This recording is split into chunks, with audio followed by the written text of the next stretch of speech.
One of my guilty pleasures is one day I was showing off of Fifth Avenue and I just didn't have anything to do. And I didn't tell anybody, I didn't tell you or whatever, but I just got a ticket to the Met and I walked through the Impressionists. I love the Impressionist area. You're And fine. it just takes me to another, it's like reading a very good book. And that hour that I spent transported me. Yeah. And that's one of the things that's so amazing, not only about the Upper East Side, but about Manhattan. You can get lost if you allow yourself. Welcome to the John and Jonathan Sell NYC podcast, where experienced expert New York City real estate brokers, John Gasdaska and Jonathan Conlon, break down what's happening in the market, what you need to know, whether you're a buyer, seller, or agent, and their insight into the future with a little bit of fun along the way. If you've ever thought about living on the Upper East Side but wanted to know a little bit more, this episode is for you. John and Jonathan are discussing all their favorite restaurants, bars, shopping, and more, as well as John's favorite bakeries. John and Jonathan will also cover a bit about the current real estate market in Manhattan and what changes they are seeing as we move into Q4 of 2020. Well, welcome back, everybody, to the John and Jonathan Sell NYC podcast. How you doing, John? Wonderful, Mr. Conlon. Good afternoon. How are you? Good. Good. It was a long week. Vision in blue. I like that. You like that? Going golfing. So you're rocking the normal white today. So today we're going to talk a little bit about what's been going on in the market, a little overview. And then we've decided to add to our mix talking about neighborhoods. So today we're going to talk about one of the biggest neighborhoods in the city, one of the most populated neighborhoods in the city, the Upper East Side, one of the home to our office, the home to many things, as we'll talk about. But first, John, how are you? How was the week? I mean, I think I know how your week went, but why don't you? I will tell you, it was a good week. It was a long, with its challenges, but it was busy, much busier. So we've seen much more traffic and many more showings. We have actually even more listings coming on the market right now. And that's good. Do we see a tremendous amount of, numbers and numbers of offers being made? No, but the precursor is always the showings first. And with that, our contracts hit the highest level since the week of March 7th to the 13th, based on our market stats. So that tells us, okay, the market's starting to pick up. Yeah, it's interesting. I love the fact that Corcoran has stepped up their communication with us in regards to statistics. So we get these now weekly statistics where they're comparing it. I wrote that on the survey, by the way. I'm taking credit for it. And Michael Cosentino said, it's totally John, I hear what you said, and it's a very good idea. So it's all Gasdaska's credit, but far be it from me. Always leading the way. Always leading the way. Mm-hmm. But we're getting these market statistics, and yes, of course, it's only a snapshot in time, and there can be a big variation one week to the next, which we're seeing. But what's interesting is that the trend, which is always what people should rely more upon, is the trend. And the trend is that week after week, we're seeing a little bit more confidence in the market as the numbers go up a little bit. Now, it's very tenuous. We have a lot of, things out there right now that could affect that to a substantial amount. But we have seen weekly sales overall have risen year over year for an entire month now straight. So that's a great trend to see. I'm hoping that it continues. I'm hoping that none of those big things that we've mentioned in the past have a huge effect, a resurgence of COVID, for instance. And we keep on this trend. So, and it certainly, we have seen it on our listings with an uptick in showings, as you said. It's all very interesting to track and to see. And we send out those statistics on Monday on our Instagram. If people want to see it, we send out the weekly wrap up, basically, on the statistics side. So one thing I do want to just interject is that it's important that we verbalize that yes, sales are up in Manhattan year over year now. In our little microcosm, we can very easily say, well, we've not seen that or experienced that. However, we are experiencing it. And the reason I say that is we have a 6-member team, and we have one apartment going to contract, 2 apartments going to contract today. We have 1 apartment that was in contract as of, I think, earlier part of the week or the end of last week. We have a rental that was just approved. We have another small rental, which is being approved right now. We have a larger rental that we are trying to, so business is happening, albeit far slower. So that's important to acknowledge, and we just keep on going. We're hard to see that sometimes these days. Ever ready batteries, Gasdaska Conlon. We just keep going like this. Go, go, go. Go, go, go, go, go, go, go. So without a doubt, let's talk about the Upper East Side. Let's go. We're totally going to get you a little drum, and that's going to be your outfit this Halloween. Upper East, Upper East, Upper East, Upper East. I'm feisty. Upper East Side, yeah. So John, where is the Upper East Side? How about we start there? Because we have a lot of people that don't really, even people that live here, which I always find interesting, don't really know the delineations between the neighborhoods unless they've bought an apartment before or really focused on it. But a lot of times you have to live here for years before you really pick up those little nuances. So first and foremost, where is it? Manhattan that goes like this. It's kind of like a big U. So you have Central Park, and that divides the Upper East from the Upper West. So Upper East would start at 59th Street and would break off at Central Park, dividing ground. So Fifth Avenue, which borders Central Park, and then it goes all the way over to the East River, and then on up to, say, 97th Street. But just like any neighborhood in Manhattan, the Upper East Side will be broken up into little microcosm neighborhoods, such as Yorkville, Carnegie Hill, Lenox Hill. But we're just going to kind of give a general overview. What else is the Upper East Side noted for, Mr. Conlon? So the inventory, the sheer number of inventory, number of apartment buildings and apartments themselves in the Upper East Side, it is one of the most populous neighborhoods, just being from its sheer size, but also its vertical nature. So lots of these really big 100, 200, 300 unit buildings, even larger in some cases. And then also you have the world-renowned area of Park Avenue and Fifth Avenue, Park Avenue, Madison, Fifth Avenue, as one of the Gold Coasts of Manhattan, where you have these iconic pre-war buildings, these old co-op buildings, which we sell a lot in, and are a little bit of a bear unto themselves, totally different world, even from the normal co-op, which obviously we can go into on other podcasts. But some of those, top buildings occupied by some of the most famous people that have ever walked the planet, and some of the wealthiest. But let's back up a little bit and give the people a little bit of history of the Upper East Side.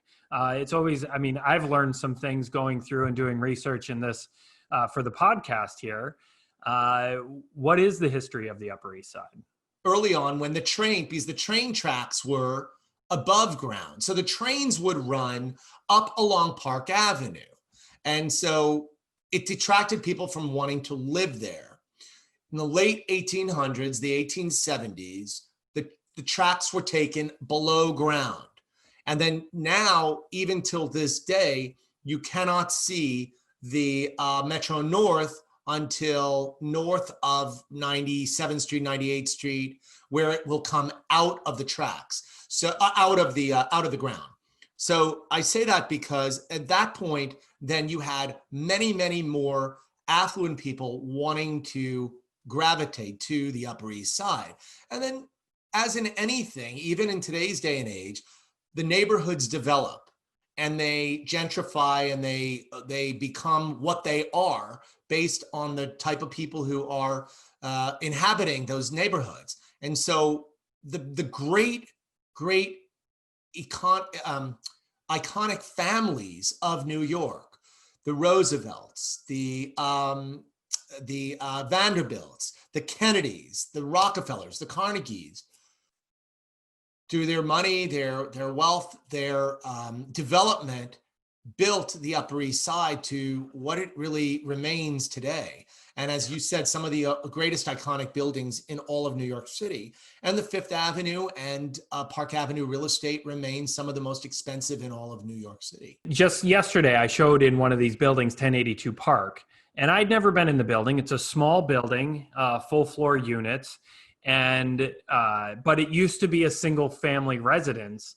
And it must have been 30,000 square feet when it was built as a single family residence. And these many times no longer remain in their original form. They've been cut up into full floor units or duplex units or even multiple units per floor. But some of the amazing architecture from that time, from the early 1900s, where these families built these crazy mansions, it's unbelievable.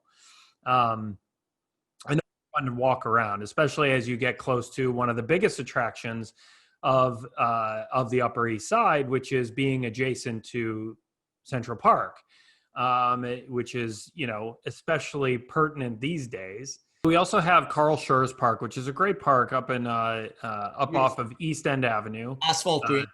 Asphalt green, which there's it's basically all fields, soccer fields and such, and so many people have their kids in activities there. There's also a big gym, which I've never been in. Have you ever been in that gym? No. Me neither, but it's a massive gym, and actually I think fairly economical. John Jay Park, it's about a 2-block park in the upper 70s along the river. And it's not really a park, but much like they did on the Upper West Side, they are working on still connecting a walking path all along the coast there of the East River, and they're getting through Sutton Place, and it's getting close. I don't know what the most recent timeline is on that, but they are working their way, much like the Upper West Side and the West Side of Manhattan did. You can now run basically not run. I mean, I wouldn't run, but you could, John, run all the way down and around. Eventually, you're going to be able to run from 110th Street on the west side to 110th Street on the east side, which will be really a crazy. It's crazy to even think about it, but they've had to work through it and such. So that would, although it's not like a sit around grassy park, it will certainly add to it as an attraction for all the runners and bikers and such in the city. So other attractions in the Upper East Side, let's hit some of those. Okay, so what I would say is that not only is it considered a really pretty residential area to live, okay, so people will be gravitated towards it for many different reasons, residential reasons, but there are some of the finest museums in Manhattan. So the iconic Metropolitan Museum of Art, my favorite museum in all of Manhattan, the Frick Collection. You'll have the Jewish Museum, the Museum for the New City, which we actually put one of our Christmas cards in, way uptown on Museum Mile. And then some of the most beautiful art galleries, like the Newey Gallery. You'll have the Guggenheim Museum. Really monumental tourist attractions are housed on the Upper East Side. Yeah, you're a little bit more involved in that world, but I do enjoy, my wife loves museums, so we will, but she's a reader. Like I can't walk through a museum and like read all those little cards with the. You don't have to. You don't have to. Let me tell you something. I know you don't have to, but that's what it's like going to the museum with my wife. And so we go separately unless we're traveling, and then I'll suffer through it. And she'll compromise. It's all compromise. Much like our relationship, you got to compromise. But some of these art galleries are just beautiful just to walk through. You don't have to, it's not like going to the Museum of Natural History where they give you as much. It's just about the visual. One of my guilty pleasures is one day I was showing off of Fifth Avenue and I just didn't have anything to do. And I didn't tell anybody. I didn't tell you or whatever, but I just got a ticket to the Met and I walked through the Impressionists. I love the Impressionist area. It just takes me to another, it's like reading a very good book. And that hour that I spent transported me. Yeah. And that's one of the things that's so amazing, not only about the Upper East Side, but about Manhattan. You can get lost if you allow yourself. Well, so what other one of those things, much like Central Park, where you can escape. Yeah, you can get out of the craziness. You don't even feel like you're in a big city. Okay, so what else about the Upper East Side that is very important? I think that attracts people. So one of the biggest reasons why people move to the Upper East Side is that sheer population. What follows with that is a tremendous amount of schools. And you have your pick of the litter up there in terms of course, you have to pay for a lot of them, but the great number of public schools. You have Catholic schools. You've got all boys schools, all girls schools, Montessori. Some of them that all of our clients always talk about are like St. Bernard's, Nightingale, Dalton. Yep. Yeah. So it's certainly, Carnegie Hill houses a lot of those. Carnegie Hill, just for everybody, is like 86th to 96th Street, west of Lex, actually. There's a lot of those schools that are in that area, and it is a lot of options. And certainly one of the, being close to your kid's school, just from a sheer logistics standpoint, is really invaluable. I'm lucky enough to have my daughter's school 5 blocks from my house, and it makes our lives so much easier. If you have to go cross town and add a commute to your kid's school, if busing is not available or what have you, it really adds a lot of stress to people's lives here, and we have enough. So if you can avoid that, great. So that is a huge draw for the Upper East Side. Also, the East Side, like any place in Manhattan, which is, in my opinion, Manhattan in general is a dining capital of the world, has some really phenomenal world-class restaurants like Danielle and Bolu. Bolu is, I think, probably my favorite, but also just amazing neighborhood restaurants. Mm-hmm. At one bagel shops. One time, Second Avenue, which was, now it's become a very fashionable restaurant-driven network. So Persepolis, a Persian restaurant on, just to throw out a couple, 73rd at Second Avenue, between like 73rd, 74th, Sushi Gamba, I think is Sushi Zamba or something like that, on Second Avenue and 73rd Street. Fabulous restaurants, but also more closer to my heart, let's face it, San Ambrose, very near our office on the Upper East Side, the original San Ambrose on Madison Avenue, fabulous Italian, but also beautiful gelatos and Italian pastries. And then the two Little Red Hen Bakery on, what is it, Second Avenue between 84th and 85th, something like that, or 85th and 86th. I don't know how you retain the locations of all of I love them in your mind. Because when I find a sweets area, it gets embedded in my brain.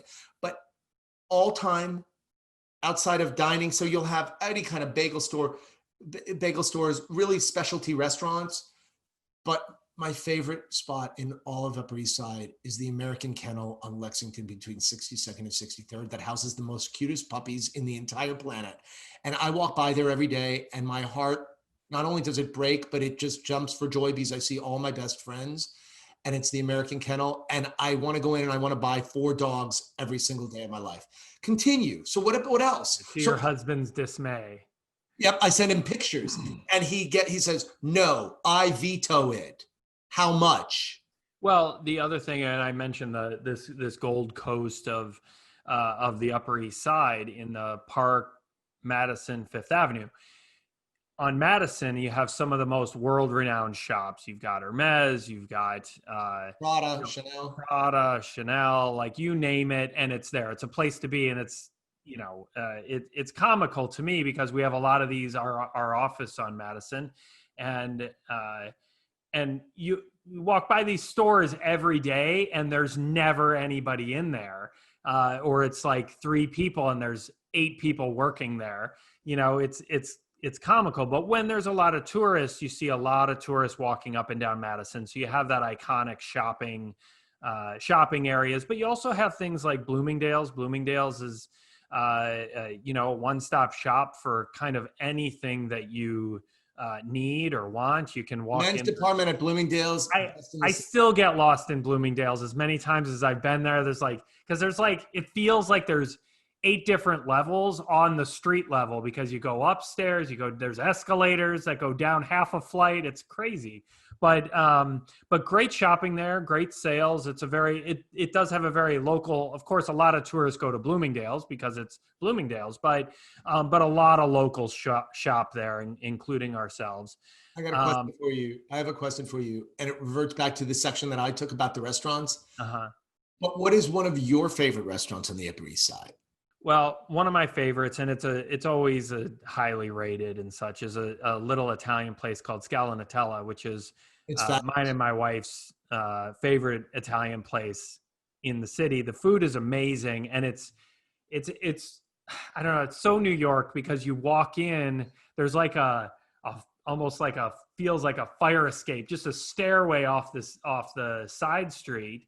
And you walk down a flight of stairs. It's all in a basement, which you think fire code, how do they get away with that? But they do.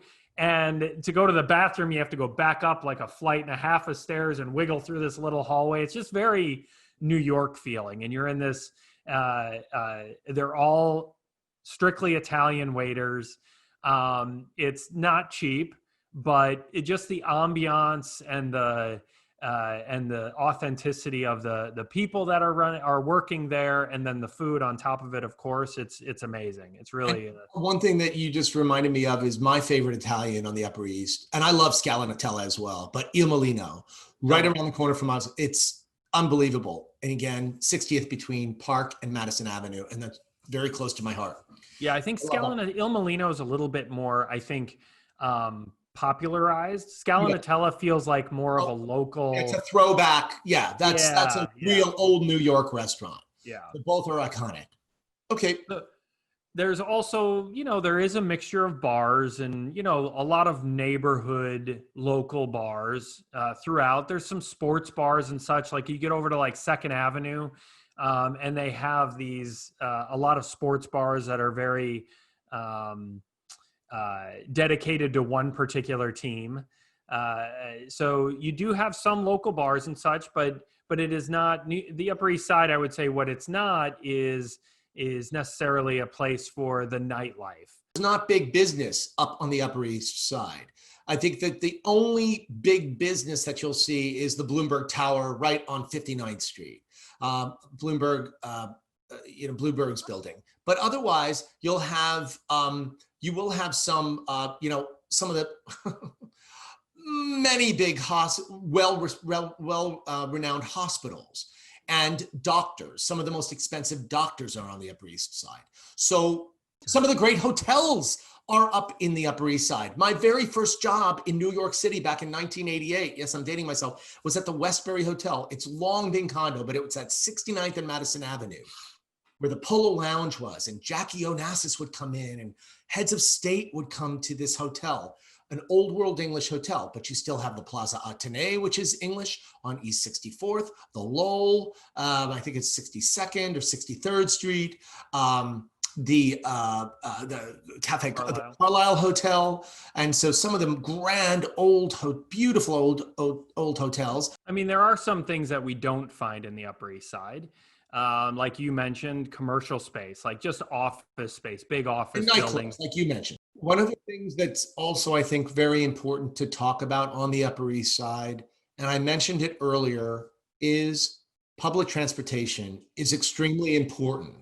And with the development of the 2nd Avenue subway a few years ago, it has transformed the far eastern corridor of the East Side, which has allowed people to access West Side and Midtown and downtown very, very easily, certainly, in a way that they weren't able to do before. And like you mentioned, it was a bit crazy for a long time. I mean, that avenue, 2nd Avenue, was torn up for, I don't know, 6-8 years. It seemed like it wasn't longer than that. It's just 15 years.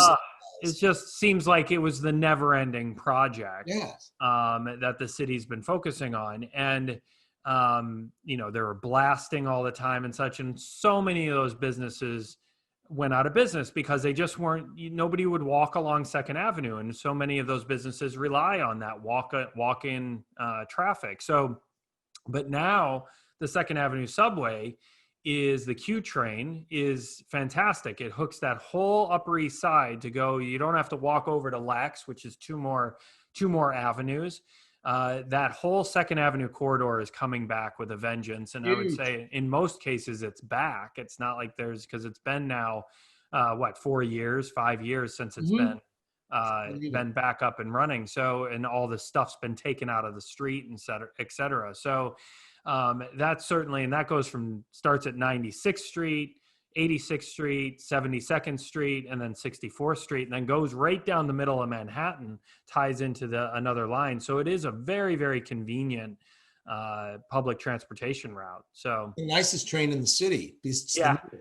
Yeah. And then the subway stations are the nicest right now. Yeah. The last thing that I'd like to just say is that I guess if I were to encapsulate the Upper East Side, and it has, just like any neighborhood in Manhattan, it attracts certain people who just love it and other people who say, I don't love it. I want to go to this side, or I want to go downtown. But the Upper East Side has presented incredible values in real estate to first-time buyers. It just does. There's many more units over there versus the Upper West Side of real estate. And so there's a lot more choice over there. And as you and I have both experienced, and as we sell now on Park Avenue and on Fifth Avenue, some of the great buildings, and there are wonderful apartments on Park and on Fifth Avenue that are far more reasonable than downtown real estate, albeit they're cooperatives versus condos. But so I think that it's an extremely diverse and really pretty area to live in. And also, if people have their favorites and your suggestions, you guys, you have to go here, or you missed this, by all means, put it into the show notes. And John's really, his number one goal for saying that is to find more bakeries and more cupcakes, especially cookies, anything, any suggestions. He needs. But if to somebody add puts more in to Melissa's, his I've map. already been there on Lexington. Don't even bother. Melissa's, I've been there, done that. I want the small. I want the, Hungarian, or the, Viennese, or the bakery. Local. I'm talking really obscure, the better, and something that I haven't yet tried that can send me to the moon. Great to talk to you, John. Everybody stay safe and healthy. And remain in gratitude. See you next week. Thanks for watching or listening to the John and Jonathan Sell NYC podcast, where experienced expert New York City real estate brokers John Gasdaska and Jonathan Conlon break down what's happening in the market, what you need to know whether you're a buyer, seller, or agent, and their insight into the future with a little bit of fun along the way. If you'd like to take a look at our listings, have a property you're thinking of selling, or are wondering if we could help you finally find the perfect place to call home, feel free to reach out.